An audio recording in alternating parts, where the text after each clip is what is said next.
We're starting this month of the Sacred Heart, and so grateful we can be here in this beautiful gem down here in Hudson, dedicated to the Sacred Heart.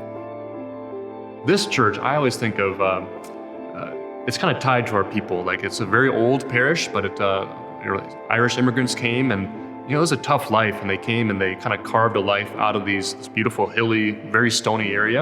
Of all the saints you could choose, all the names you could choose, they chose Sacred Heart, I like to think, because they experienced the Lord's presence in the midst of no matter what they're experiencing. And I know life was not easy for them. And even for us, life's not always easy as well, but the Lord's present. And in some ways, the Sacred Heart, I think, just kind of captures what we need. So for them, as we're building this beautiful church, and even now as in this community, it's the Lord's heart that we want to get close to, and that's what we're here for.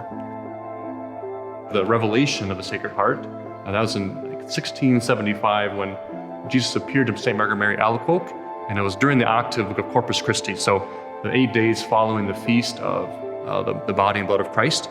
And Jesus appeared to her, and that's where he kind of showed her his Sacred Heart, and he said to her, behold the heart which so loves men.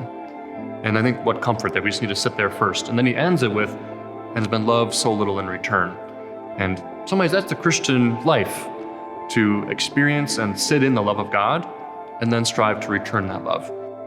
That's the heart of my ministry. St. John Vianney said that the priesthood is the heart, the love of the heart of Jesus. And that is a Sacred Heart in a nutshell.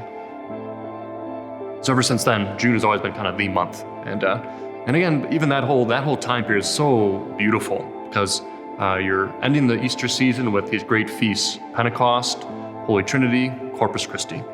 And if you want to wrap all those up in one thing, that is the heart. That's God's heart. And so to me, how beautiful that June, this whole month, can be dedicated to the Lord's Sacred Heart.